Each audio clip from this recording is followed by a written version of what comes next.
आदाब। Straight line में आपका स्वागत है और आज हम पंचायत बर्थ में हैं और ये वो इलाका है जिस इलाके में पूर्व आर&बी मंत्री 10 साल जो है कैबिनेट मंत्री रहे हैं और आज हम इसी पंचायत के बर्थ पंचायत के सरपंच जी से मिलेंगे जिनका नाम अब्दुल्ला जी है।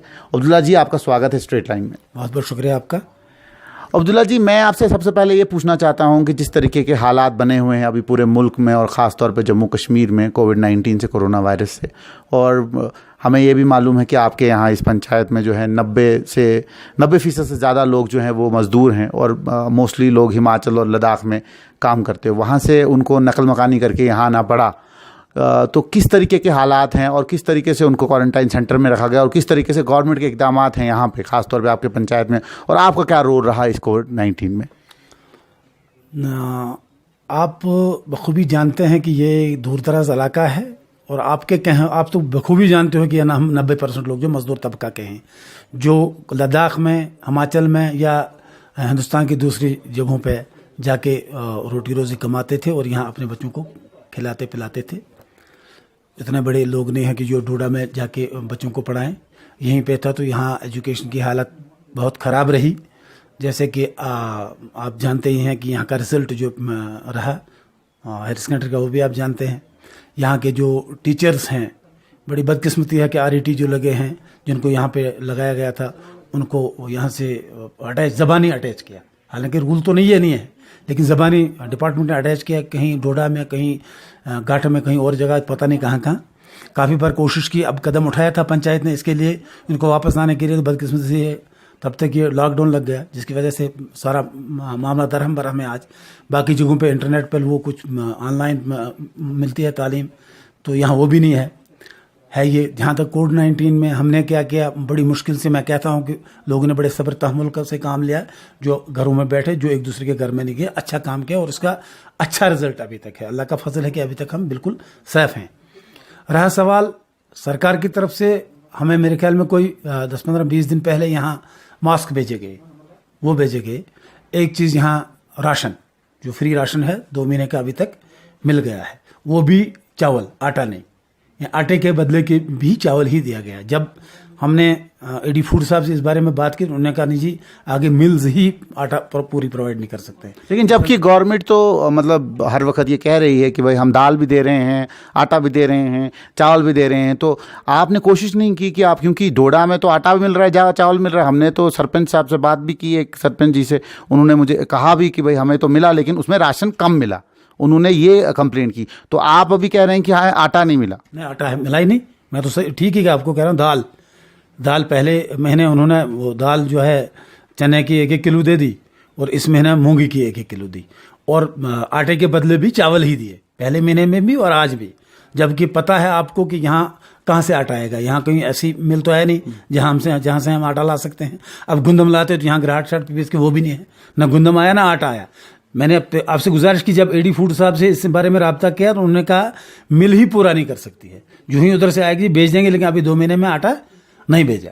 अच्छा, दूसरी बात आपसे पूछना चाहूँगा, जैसे आपने अभी कहा भी कि भरत हायर सेकेंडरी का रिज़ल्ट जो है वो 0% रहा है 12th का, और वहाँ पे जो स्टाफ है उसकी किल्लत बड़ी रहती है, तो ये क्या मसला क्या है? बिकॉज बाकी तो हर जगह से यही कहा जाता है कि तालीम का मयार जो है वो बेहतर हो रहा है, तालीम का मयार जो इम्प्रूव हो रहा है, और आपके यहाँ पे कितने लेक्चरर की पोस्टें हैं और उसके बाद उनके ऊपर गवर्नमेंट की संजीदगी से काम कर रही है, वो आप ज़रा खुल के आप बताएँ। न होने के बराबर गवर्नमेंट जो है, महकमा एजुकेशन जो है, यहाँ हमारे यहाँ ना होने के बराबर काम कर रहा है। क्योंकि हमने 12 बार कोशिश की, DC साहब से भी मिले, DC साहब ने CO साहब को फ़ोन भी किया और लिखा भी कि भाई ये इनका जो स्टाफ है इसको वापस करो, इसको डिटेच करके वापस अपनी जगह भेजो, लेकिन नहीं हुआ। जब तक लॉकडाउन लग गया, आजकल करते करते वहीं रह गया वो।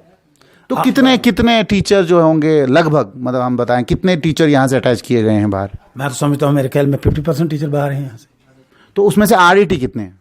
आरईटी ही यहाँ ज्यादातर बाहर रखे हैं उन्होंने। मतलब ऐसा तो नहीं है कि आरईटी सिर्फ जॉब पाने के लिए पहले यहाँ आते हैं, अपनी स्टेट सब्जेक्ट दिखाते हैं और उसके बाद फिर वापस अपने अपने घरों में चले जाते हैं? नहीं, बेसिकली वो यहीं पे लगे होते हैं। ऐसा कुछ नहीं है कि वो बाहर के लगे यहीं के, लेकिन बाद में उन्होंने अपने असर के पता नहीं अपने आप को कैसे अटैच करवाया, यहाँ बाहर ड्यूटी दी। यहाँ तो बहुत कम लोगों ने ड्यूटी। तो दूसरी बात आपसे पूछना चाहते हैं कि जितनी भी यहाँ स्कीमें हैं, जैसे कि आवास योजना है, नरेगा है, मनरेगा है, जिससे कि रोजगार चलता है गाँव के लोगों का, सरकार ने जो स्कीमें रखी हैं, उसका क्या स्टेटस है? क्या लोगों के खदशात बहुत हैं यहाँ पे। वो कहते हैं कि पैसा नहीं मिल रहा है, एक किस्त आई, दूसरी किस्त आ नहीं रही है, और लोगों को शायद वो मजदूरी जो भत्ता मिलता था वो भी नहीं मिल रहा है। हाँ, ऐसी बात है।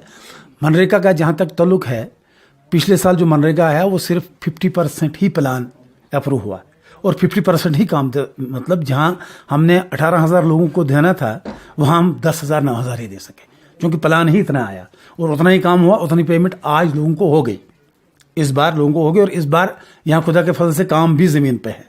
शायद अगर आप थोड़ा पहले आए होते, मैंने आपको काम चेक करवाए होते, उनके आपको फोटो दिखाए होते वो काम के। रहा सवाल आवास योजना, जहाँ तक है PMAY, prime minister Awas Yojana का जहाँ ताल्लुक है, मैं कहता हूँ कि सिर्फ 30% लोगों को पहली किस्त अभी आई है और 70% लोग अभी बकाए हैं, जिनको अभी तक पहली किस्त का इंतजार है। और कुछ लोग ऐसे भी हैं जिन्होंने मकान तामीर कर चुके हैं।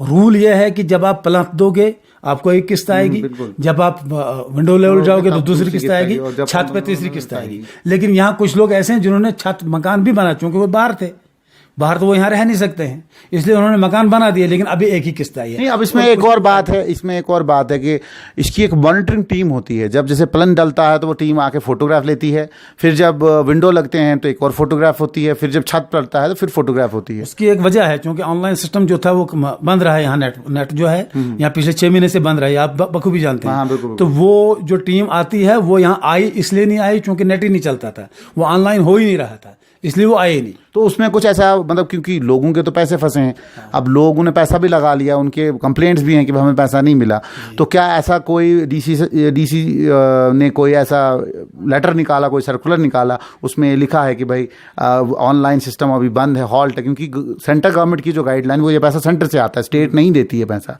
आवास योजना की। तो सेंटर की कोई गाइडलाइन ऐसी आई कि भाई इनको हम कंपनसेट करेंगे, इंटरनेट चल नहीं रहा है यहाँ पे, कोई ऐसा सर्कुलर है, या ये लोग जो हैं अब दूसरी किस्त के लिए तरसेंगे?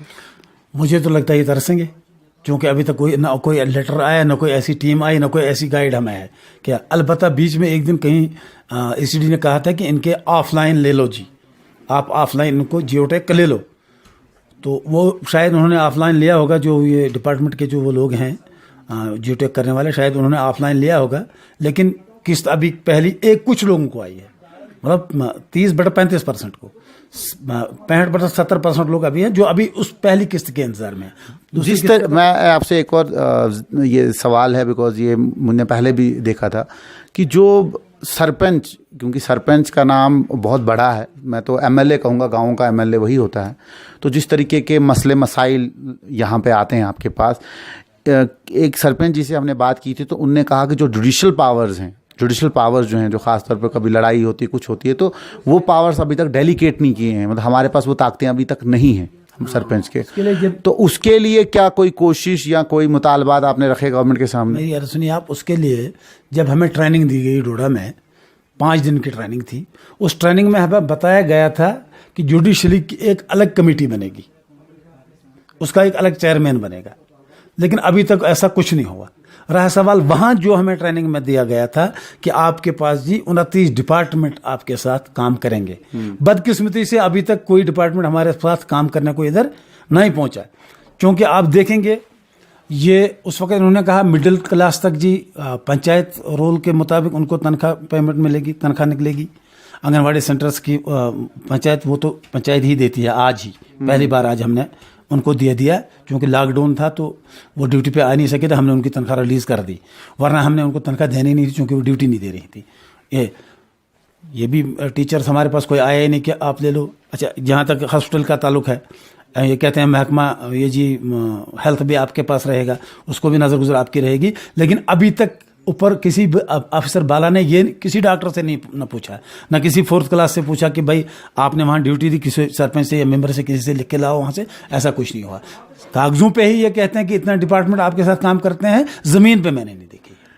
मतलब आपका ये कहना है कि गवर्नमेंट ने हमें बातों में बड़ा कुछ बोल दिया और कागजों में भी बड़ा कुछ दिखा दिया, लेकिन ऑन ग्राउंड जो है कहीं पे भी कुछ भी नहीं चल रहा है। नहीं, अभी तक कुछ। तो दूसरा सवाल मैं आपसे पूछना चाहता हूँ, यहाँ पे आपके बर्थ में जो पीएचसी बनी है माशाल्लाह, उसका जो मतलब रंग रूप है बहुत खूबसूरत है। वैसी पीएचसी मैंने अपनी ज़िंदगी में तो कहीं देखी नहीं है। मैं तो कहूँगा कि उसको खूबसूरत, लेकिन जो खदशात लोगों के हैं वो खदशात ये हैं कि वो डॉक्टर आते नहीं हैं।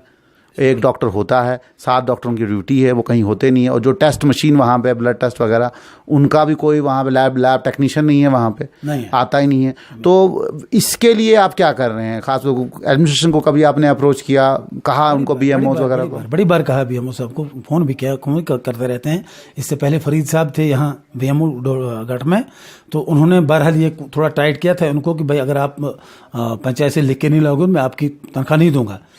लेकिन उसके बाद जब उनको ट्रांसफर किया गया तो फिर हमें पता ही नहीं है BMO साहब आए। ये जो CMO साहब हैं अभी यहाँ पे डोडा में, क्या इन तक अप्रोच की? बिकॉज इनका एक और खदशात है लोगों की, वो कह रहे हैं कि भाई यहाँ पे तो मेडिसिन भी हमें फ्री नहीं मिलती है, और जो मेडिसिन वो भेजते हैं वो किसी काम की मेडिसिन है। डॉक्टर खुद कह रहे हैं उनको।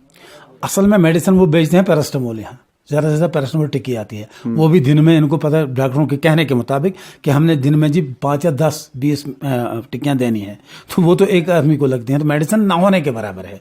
अलबत्ता बीच में एक वो है इनका वो एलोपैथिक कुछ दवाइयाँ आई थी यहाँ, वो बोतल शोतल वो जो उन्होंने लोगों को देते हैं उस पर गुजारा करते हैं, बाकी उसका तो कोई नहीं है ना।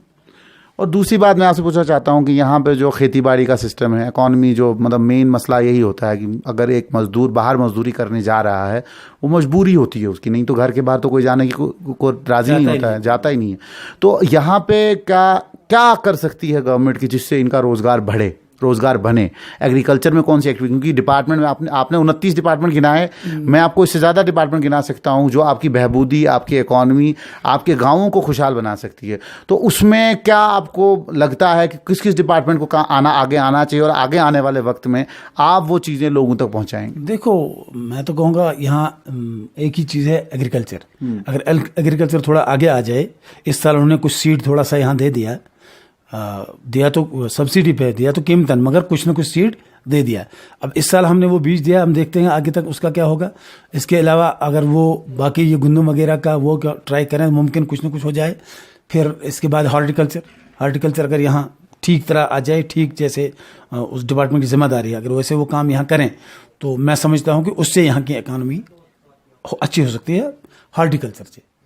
दूसरा मैं आपसे अब्दुल्ला जी पूछना चाहता हूँ कि सड़क का बड़ा बहुत मसला है यहाँ पे। सड़क, क्योंकि मैं भी खुद इसी इलाके का हूँ, तो सड़क जब मैं पैदा हुआ था तो उस दिन ये सड़क मैंने देखी थी, टूटी फूटी थी। लोग मतलब चल के आते थे, गाँव जाते थे, कलिहान, उद्यानपुर, इन सब इलाकों में। मैं हैरान हूँ कि आज मतलब 35 साल हो गए हैं, लोग 40 साल भी कह रहे हैं कि जब अताउल्लाह सोहरवर्दी साहब यहाँ पे थे, जब उनकी हुकूमत चलती थी यहाँ पे, उसके बाद मजीद वानी जी आए और उसके बाद शक्ति परिहार जी आए जो भाजपा के हैं। तो ये सब सरकारें तो चली गई, लेकिन ये रास्ता अभी का वैसा ही है। मैं आपको बता दूं, जब रास्ते का जहाँ तक ताल्लुक है तो मैं कहूँगा यहाँ रास्ते का तब काम हुआ था जब ख्वाजा लसावानी MLA था। उसके बाद सोहरवर्दी साहब आए तो ये वहाँ दाली तक रास्ता आया। फिर वानी साहब, मजीद साहब वानी आए तो कुछ स्कीमों के साथ उन्होंने भारत भी पहुँचाया रास्ता, बाकी जगहों पे भी गया ये PM जसवाई में। लेकिन ये जो डोडा से बगला तक जो है ये R&B में रहा है, इसको बीच में कहीं नबार्ड शबार्ड में दिया वानी साहब ने। उन दिनों में भी इसको अब काफ़ी पैसा यहाँ आया लेकिन यूज़ नहीं हुआ।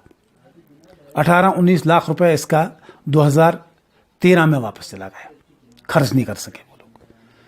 अब ये मैं नहीं समझता हूँ इसकी क्या वजह है, ये कंपनी की कमी रही, डिपार्टमेंट की कमी रही, क्या हुआ, लेकिन वो पैसा वापस गया। लोगों का कहना है इसमें कि इसमें 63 करोड़ या 50 करोड़ से ऊपर पैसा जो है लगा है इस रोड पे अभी तक। लोग जो कह रहे हैं ये अफवाहों की बातें होती हैं। इसके लिए आपको डिपार्टमेंट से जाके वहाँ उसकी DPR देखनी चाहिए और वहाँ बिलिंग देखनी चाहिए, खर्च कितना हुआ। वहाँ आपने फंड्स, उनसे कहना कि फंड्स आए कितने, खर्च कितने हुए। वापस कितने गए? लेकिन फिर भी एक चीज़ तो है, देखें ये चीज़ तो आपको माननी चाहिए कि पूर्व मंत्री, कैबिनेट मंत्री जिनके पास इतनी पावर्स होती हैं कि वो रास्ता बना सकते हैं, मैग्नेमाइज करवा सकते हैं और उसको 2 लेन भी करवा सकते हैं, 4 लेन भी करवा सकते हैं, अगर वो R&B मंत्री खुद हैं, खुद उनके पास ताकतें हैं, खुद उनके पास सब कुछ है, 10 साल मंत्री रहने के बावजूद यहाँ पे रास्ता नहीं है जो 60-70 गाँवों को कनेक्ट करता है, इस कोई ना कोई तो कोताही ऐसी रही होगी मंत्री लेवल के ऊपर भी, या इन लोगों का सोचा नहीं होगा। क्यों, आप हिमाचल में जाएंगे वहाँ पे आप देखेंगे टूरिज़्म है, एग्रीकल्चर है, हॉर्टिकल्चर है, वो लोग सिर्फ मांगते सरकार से सिर्फ रास्ता और बिजली है। तो कहीं आपको नहीं लगता है कि गवर्नमेंट की भी कहीं कोताही है? अब इससे बेहतर जवाब तो दे देंगे, आप बखूबी जानते हैं, मंत्री साहब से आपके बेहतर ताल्लुकात हैं, आप जानते हैं उनको, तो ये मुझसे ज़्यादा बेहतर जवाब इसका वही दे देंगे। चलो ठीक है, तो ये थे हमारे मतलब आज के सरपंच, आप ये कह सकते हैं गाँव की बात में हमने आपकी मुलाकात करवाई। मैं ये कहूँगा ये MLA डोडा हैं, क्योंकि डोडा की सियासत इसी जगह से एक ज़माने में चलती थी जब मजीद वानी जी यहाँ रहते थे और वो अक्सर यहाँ आया करते थे, अभी भी आते हैं।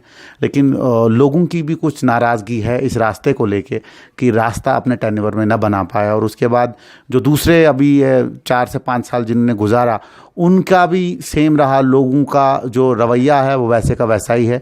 इसलिए इनकी भी इल्तिजा यही है गवर्नमेंट से कि गवर्नमेंट आगे आए, नई स्कीमों के साथ गाँवों तक पहुँचाए, सरपंचों के साथ जो वादे किए हैं, जो ताकतें उनको डेलीकेट की हैं, वो ताकतें बराबर इनको मिलनी चाहिए, तब जाके यहाँ इंफ्रास्ट्रक्चर, मेडिकल की सहूलियात, हॉर्टिकल्चर की सहूलियात, एग्रीकल्चर की सहूलियात और ख़ास तौर पे एजुकेशन, जिससे आगे बहबूदी, जिससे आगे तरक्की होती है एक इलाके की, वो हो। और ख़ास तौर पे इनकी जो मेन डिमांड वो ये है, जो टीचर अटैच किए गए हैं, जिसका कि प्रॉपर एक ऑर्डर है कमिश्नर सेक्रेटरी हायर एजुकेशन और कमिश्नर सेक्रेटरी स्कूल एजुकेशन का कि आपने कोई भी अटैच नहीं रखना है। तो इसलिए ख़ास तौर पे जॉइंट डायरेक्टर, जो भी ये वीडियो देख रहे हैं, director school education, commissioner secretary school education Asgar Samoon साहब जो ट्विटर पे बहुत ज़्यादा रहते हैं, उन तक भी ये आवाज़ पहुँचे इनकी कि आप इसको बड़ा ही कड़े तरीके से लें और एक ऑर्डर इशू करें, जिससे सारे जितने भी लोग यहाँ पे अभी अटैच हैं अलग अलग इलाकों में वापस आएँ और ऑनलाइन ही पढ़ाएं बच्चों को, लेकिन पढ़ाएं। इसलिए आगे भी आपसे मुलाकात करते रहेंगे, गाँव अगले अगले गाँव में जाते रहेंगे, सरपंचों से मुलाकात करते रहेंगे और उनकी तकलीफ़ों को हम आप तक पहुँचाएंगे। दीजिए इजाज़त, शब बख़ैर।